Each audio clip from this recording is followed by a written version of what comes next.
మూడోసారి శ్రావ్య మరింత గట్టిగా అడిగింది, Charlie Charlie, are you there? ఆ క్షణం గదిలో ఉన్న ఉష్ణోగ్రత ఒక్కసారిగా పడిపోయినట్టు అనిపించింది. మేమందరం శ్వాస బిగబట్టి చూస్తుండగానే ఆ పెన్సిల్ ఎవరి సాయం లేకుండా చాలా నెమ్మదిగా కదులుతూ ఎస్ వైపు తిరిగింది. అది చూసిన మా గుండెలు ఆగిపోయినంత పనైంది. మానస్విని వణుకుతూ ఇది గాలికి కదులుంటుందిలే అని చెప్పి కిటికీలు చెక్ చేయడానికి వెళ్ళింది. మనం సాధారణంగా ఇంట్లో ఉన్నప్పుడు మన జీవితం ఒక ప్రశాంతమైన నదిలా సాగుతుంది. చదువు కోసమో లేదా ఉద్యోగం కోసమో ఇంటిని వదిలి హాస్టల్ మెట్లు ఎక్కినప్పుడు మన జీవితం పూర్తిగా మారిపోతుంది. అదొక కొత్త ప్రపంచం. అక్కడ మనకు పరిచయం లేని వ్యక్తులుంటారు. ఎవరి మనస్తత్వం ఎలాంటిదో మనకు తెలియదు. వాళ్ళతోనే మనం రూమ్ షేర్ చేసుకోవాలి, సర్దుకుపోవాలి. ఆ కొత్త వాతావరణంలో స్నేహాలు, గొడవలు, నవ్వులు, ఏడ్పులు అన్నీ కలిపి ఒక వింత అనుభూతిని ఇస్తాయి. అయితే విశాఖపట్నంలోని ఒక ప్రైవేట్ కాలేజ్ హాస్టల్లో జరిగిన ఈ సంఘటన మిమ్మల్ని భయపెట్టించడం ఖాయం. చదువు కోసం వెళ్ళిన ఒక అమ్మాయి జీవితం తన రూమ్మేట్స్ చేసిన ఒక వెర్రి చిన్న పని వల్ల ఎలా తలకిందులైందో, ఆమెను ఎలాంటి నీడ వెంటాడిందో ఈ కథలో చూద్దాం. నా పేరు అక్షర. నేను పుట్టి పెరిగిందంతా తెలంగాణలోని ఒక పచ్చని గ్రామంలో. 10వ తరగతి వరకు అక్కడే చదువుకున్నాను. ఆ తర్వాత పై చదువుల కోసం విశాఖపట్నంలోని ఒక పెద్ద కాలేజీలో జాయిన్ అయ్యాను. అప్పటి వరకు అమ్మతో ఉన్న నేను ఒక్కసారిగా ఆ విశాలమైన నగరానికి, ఆ హాస్టల్ గోడల మధ్య వెళ్ళేసరికి చాలా ఇబ్బందిగా అనిపించింది. నేను జాయిన్ అయిన హాస్టల్ రూమ్ నెంబర్ 404. సాధారణంగా ప్రతి రూమ్లో 5గురు ఉంటారు. కానీ మా రూమ్లో మాత్రం మేము 4గురమే ఉండేవాళ్ళం. 5వ బెడ్ ఎప్పుడూ ఖాళీగా దుమ్ము పట్టి ఉండేది. ఆ ఖాళీ బెడ్ని చూసినప్పుడల్లా నాకేదో తెలియని భయం వేసేది. నాతో పాటు రూమ్లో శ్రావ్య, హారిక, మానస్విని ఉండేవారు. మొదట్లో అంతా బాగానే ఉంది. క్లాసులు, స్టడీ ఓవర్స్, ఫ్రెండ్స్తో కబుర్లతో రోజులు గడిచిపోయేవి. ఇలా 2 నెలలు గడిచాయి. ఆ తర్వాత ఒకరోజు రాత్రి 10 గంటలు కావస్తుంది. స్టడీ ఓవర్స్ అయిపోయాయి. వార్డెన్ రౌండ్స్ కూడా ముగిసిపోయాయి. మేమందరం మా రూమ్లో కూర్చొని కబుర్లు చెప్పుకుంటున్నాం. అప్పుడు శ్రావ్య ఒక్కసారిగా తన గొంతు తగ్గించి ఇలా అంది, నేను ఊరెళ్ళినప్పుడు మా ఇంటి పక్క వాళ్ళు ఒక వింత గేమ్ గురించి చెప్పారు. దాని పేరు చార్లీ చార్లీ. ఆ గేమ్ ఆడితే నిజంగానే దయ్యాలు వస్తాయంట. మనం కూడా ఓసారి ట్రై చేద్దామా అని అడిగింది. హారిక ఆశ్చర్యంగా, చార్లీ చార్లీనా, అదెలా ఆడుతారని అడిగింది. శ్రావ్య నవ్వుతూ, చాలా సింపుల్. ఒక వైట్ పేపర్ మీద ప్లస్ ఆకారంలో గీతలు గీయాలి. ఆ 4 గోడలలో ఎస్ నో, ఎస్ నో అని ఎదురెదురుగా రాయాలి. ఆ తర్వాత 2 పెన్సిళ్లు తీసుకొని ఆ గీతల మీద ఒకదానిపై ఒకటి బ్యాలెన్స్ అయ్యేలా పెట్టాలి. కరెక్ట్గా అర్ధరాత్రి 12 గంటలకు మనమందరం లైట్లన్నీ ఆపేసి ఒకరి చేతిలోకరు పట్టుకొని ఆ దయ్యాన్ని పిలవాలి. చార్లీ చార్లీ, నువ్విక్కడ ఉన్నావా? Charlie Charlie, are you there అని అడగాలి. అక్కడేదైనా ఆత్మ ఉంటే ఆ పెన్సిల్ దానంతటదే కదిలి ఎస్ వైపు తిరుగుతుంది. మనం అడిగే ఏ ప్రశ్నకైనా అది సమాధానం చెప్తుంది అని వివరించింది శ్రావ్య. నాకు చిన్నప్పటి నుండే దయ్యాలంటే ప్రాణ భయం. వద్దు శ్రావ్య, ఇలాంటి పిచ్చి పనులు చేయకండి. ఒకవేళ నిజంగానే ఏదైనా వస్తే మన పరిస్థితి ఏంటి? నాకైతే చాలా భయంగా ఉంది. నేనైతే ఈ ఆట ఆడనని ఖచ్చితంగా చెప్పేశాను. వాళ్ళు నన్ను ఎంత బతిమాలినా వినలేదు. కోపంగా రూమ్ నుంచి బయటికి వచ్చి పక్క రూమ్లో ఉన్న నా ఇంకో ఫ్రెండ్ లాస్య దగ్గరికి వెళ్ళిపోయాను. అక్కడొక గంట గడిపాను. కానీ నా మనసులో ఏదో తెలియని అలజడి. నా స్నేహితులు ఆ ప్రమాదకరమైన ఆట ఆడుతున్నారన్న భయం నన్ను వెంటాడుతుంది. రాత్రి 12 కావస్తుంది. హాస్టల్ నియమాల ప్రకారం వార్డెన్ వచ్చి ప్రతి రూమ్ చెక్ చేసి లైట్లు ఆర్పేయమని చెప్పారు. నేను కూడా నా రూమ్కి వెళ్ళక తప్పలేదు. లోపలికి వెళ్ళి చూసేసరికి ఆ 3 అప్పటికే అంతా సిద్ధం చేసి పెట్టుకున్నారు. గాలి కూడా రాకుండా కిటికీ తలుపులన్నీ మూసేశారు. నన్ను కూడా బలవంతంగా బెడ్ మీద కూర్చోబెట్టారు. శ్రావ్య గంభీరమైన స్వరంతో పిలిచింది. Charlie, Charlie, are you there? మొదటిసారి అంతా నిశ్శబ్దం, ఏమీ జరగలేదు. రెండోసారి మళ్ళీ అదే ప్రశ్న, పెన్సిల్ కదలలేదు. అప్పుడు ఇది లాస్ట్ టైం, ఈసారి కూడా రాకపోతే ఆపేద్దాం అని అంది మానస్విని. మూడోసారి శ్రావ్య మరింత గట్టిగా అడిగింది, Charlie, Charlie, are you there?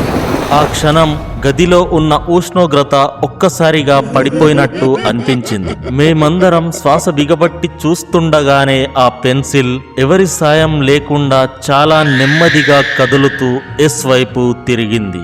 అది చూసిన మా గుండెలు ఆగిపోయినంత పనైంది.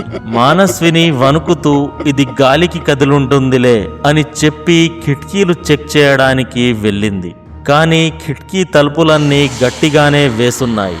ఏసీ కూడా ఆఫ్లోనే ఉంది. గదిలో గాలి ఆడటమే కష్టంగా ఉంది. మరి పెన్సిల్ ఎలా కదిలింది? అప్పుడు హారిక భయపడుతూనే, సరే వచ్చింది ఏ ఆత్మో కనుక్కుందాం. చార్లీ, నువ్వొక ఆడ ఆత్మవా అని అడిగింది. వెంటనే పెన్సిల్ నో వైపు తిరిగింది. అంటే వచ్చింది ఒక మగ ఆత్మ. మాలో భయం రెట్టింపైంది.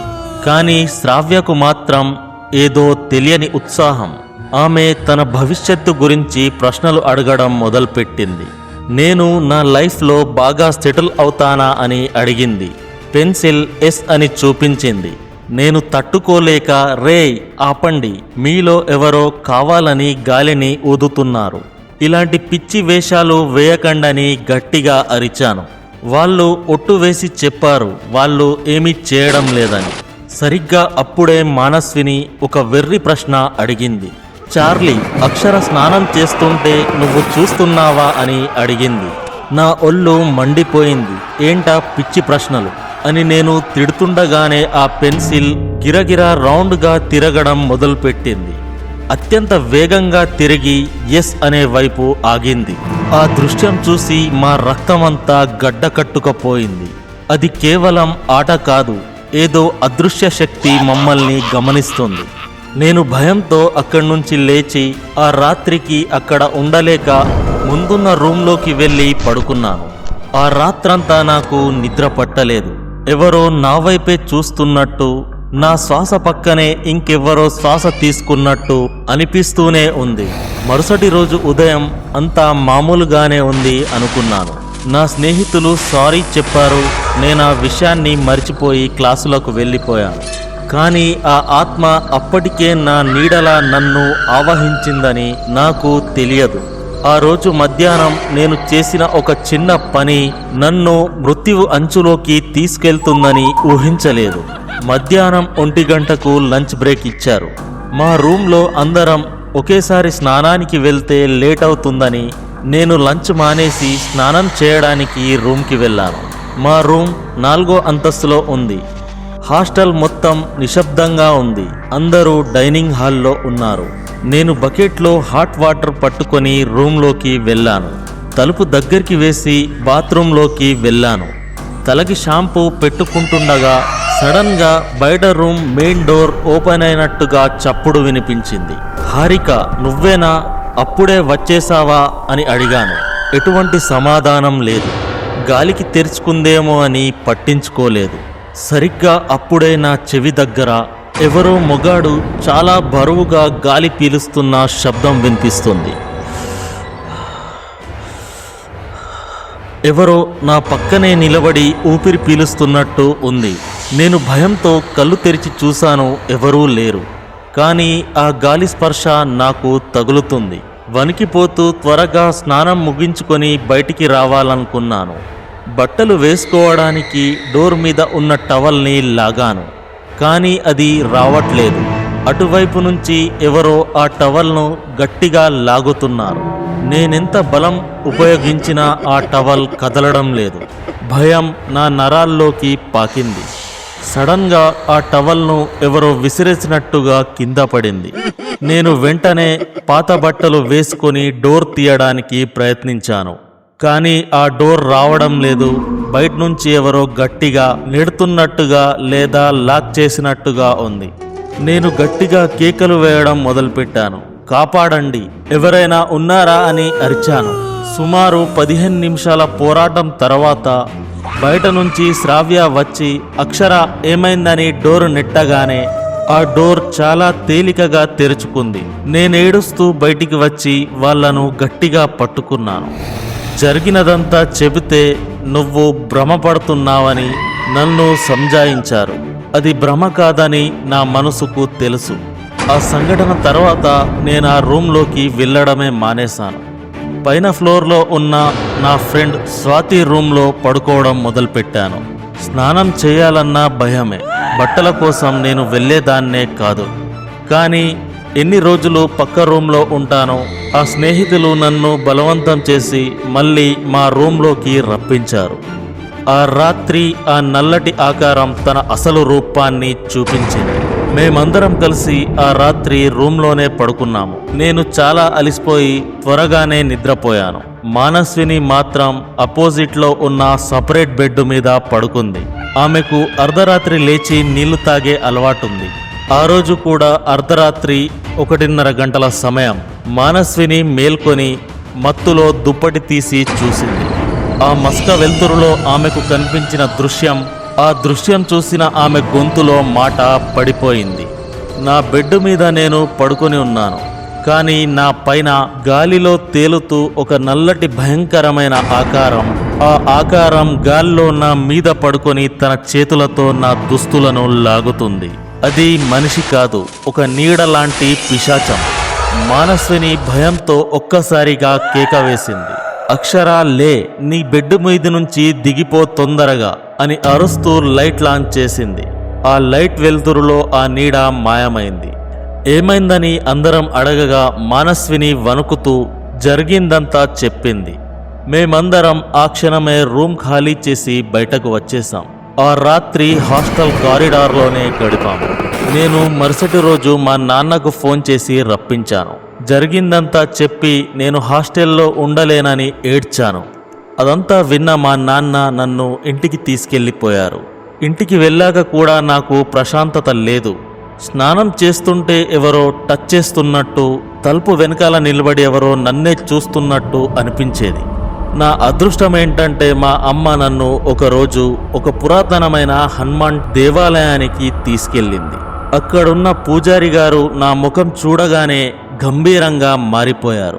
పూజారి గారు, ఏమ్మా, ఆత్మలతో ఆటలా, అవెంత ప్రమాదకరమైనవో మీకు తెలియదా అని కోప్పడ్డారు. ఆయన నాకు ఒక రక్షా కవచం కట్టి, దీన్ని 6 నెలల వరకు తీయకు, నిన్నొక దుష్ట మొగాత్మ ఆవహించింది, సమయానికి నీ తల్లి ఇక్కడికి నిన్ను తీసుకొచ్చింది కాబట్టి సరిపోయింది, లేదంటే అది నిన్ను ప్రాణాలతో వదిలేది కాదని హెచ్చరించారు. పూజారి గారు నా ముందు కాకుండా మా నాన్నమ్మతో ఇలా చెప్పారంట. ఆ ఆత్మ తనతో పాటు నన్ను తన లోకానికి తీసుకెళ్లాలని చూసిందట. కొన్ని నెలల పాటు నేను మానసిక శోభను అనుభవించాను. స్నానానికి వెళ్ళేటప్పుడు మా అమ్మను బాత్రూమ్ బయట కూర్చోపెట్టేదాన్ని. మెల్లిమెల్లిగా ఆ భయం నుంచి తేరుకున్నాను. ఇప్పుడు నేను మెడిసిన్ పూర్తి చేసి పీజీ చేస్తున్నాను. ఆ రోజు సరదా కోసం నా ఫ్రెండ్స్ ఆడిన ఆట నా జీవితంలో ఒక మాయని మచ్చలాగా మిగిలిపోయింది. ఆత్మలనేవి మన ఊహల్లోనే కాదు, మన చుట్టూ ఉండే నెగిటివ్ ఎనర్జీస్లో కూడా ఉంటాయి. వాటిని పిలిచి మీ జీవితాలను నాశనం చేసుకోకండి. మీతో కూడా ఇలాంటి అనుభవాలుంటే కింద కామెంట్ సెక్షన్లో తెలియజేయండి. ఈ వీడియో నచ్చితే షేర్ చేయండి, లైక్ చేయండి. ఇలాంటి మరిన్ని కథల కోసం మన ఛానల్ను సబ్స్క్రైబ్ చేసుకోండి. అంతవరకు సెలవు. జాగ్రత్తగా ఉండండి. ఇంతసేపు ఈ వీడియోను వీక్షించినందుకు ధన్యవాదాలు.